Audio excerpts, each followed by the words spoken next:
Halo guys, kembali lagi bersama saya Depan Sabit Hammer. Di sini saya akan mewawancari seorang kakak. Kalian tidak tahu kan siapa kakak ini? Kita perkenalkan dulu.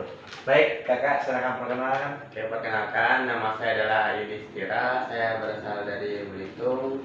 Oke, terima kasih. Baik, di sini saya akan bertanyakan dari kalian semua yang ingin bertanya tentang Raja Balok. Baik, dengan kakak Yudis saya akan bertanya, siapakah Raja Balok itu? Oke, Raja Balok itu adalah seseorang pemimpin di masa lampau yang memiliki wilayah tertentu, yang memiliki spiritual yang penting. Baik, pertanyaan yang kedua, di manakah lokasi makam keramat Balok itu? Lokasi makam Raja Balok itu biasanya menjadi tempat wisata yang sering dikunjungi oleh wisatawan atau sebagai tempat spiritual penting. Lokasinya itu ada di bagian Badau. Oh, Badau. Baik, pertanyaan yang ketiga, apa yang biasanya dilakukan orang di makam keramat Raja Balok tersebut? Oke, biasanya seseorang itu biasanya akan melakukan hal-hal spiritual yang sangat mungkin kita tidak tahu apa yang mereka lakukan, tapi menurut mereka itu adalah hal yang mistis gitu. Aku juga kurang tahu. Oh, baiklah. Pertanyaan yang kelima, bagaimana cara menuju makam Raja Balok itu? Oke, cara menuju akses ke makam Raja Balok itu sangat mudah. Dia terletak di bagian Badau, cukup masuk saja. Di situ nanti ada security yang menjaganya. Oke, baiklah. Pertanyaan yang keenam, apakah ada legenda atau cerita menarik tentang Raja Balok? Oke, legenda ya.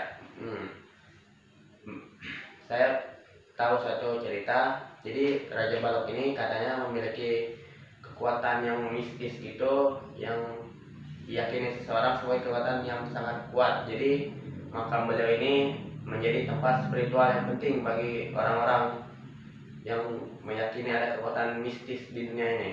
Wow. Jadi pertanyaan berikutnya, apakah ada ritual khusus yang dilakukan di makam Raja Balok? Ritual khusus, ya biasanya orang-orang di sana itu biasanya bertapa atau berkemah agar mendapatkan kekuatan tertentu. Baiklah. A few moments later. Pertanyaan berikutnya, maaf ya guys, ada suara-suara motor, biasalah. Jadi pertanyaan berikutnya, bagaimana cerita tentang kematian Raja Balok? Cerita tentang kematian Raja Balok bisa bervariasi tergantung perspektif orang-orang yang ada di sini. Beberapa cerita mungkin menceritakan kematian yang sangat tragis atau penuh dengan misteri, sementara cerita yang lain mungkin lebih fokus pada warisan atau pengaruhnya yang sangat besar saat meninggal. Baiklah, pertanyaan yang berikutnya, apakah ada kepercayaan bahwa Raja Balok masih memberikan pertolongan atau melindungi masyarakat setempat setelah kematiannya? Beberapa kepercayaan mengatakan bahwa arwah Raja Balok masih bergentayangan di sekitar sini. Ia biasanya menolong orang-orang yang kesusahan. Menolong orang kesusahan. Oke.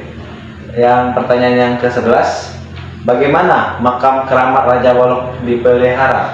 Makam keramat Raja Balok mungkin dipelihara oleh masyarakat sekitar Badau ya. Saya juga kurang tahu, soalnya saya bukan warga Badau. Oke. Bapak orang mana? Saya orang Pilang. Orang Pilang. Baiklah, pertanyaan yang terakhir dari teman-teman semua. Apakah ada penelitian atau dokumentasi resmi tentang makam keramat Raja Balok? Saya pernah menemukan beberapa penelitian atau dokumentasi resmi mungkin telah dilakukan tentang makam keramat Raja Balok oleh sejarawan di sekitar sini, arkeolog atau ahli antropologi untuk memahami sejarah, budaya atau kepercayaan yang terkait dengannya. Oke, baiklah, segitu dengan Kakak Yudis. Di sini saya akan pamit. Jika ada pertanyaan atau apa, silakan tolong di kolom komentar. Jadi jika ada salah tolong minta maaf ya. Oke, terima kasih Kakak Yudis. Oke, terima kasih. Ya.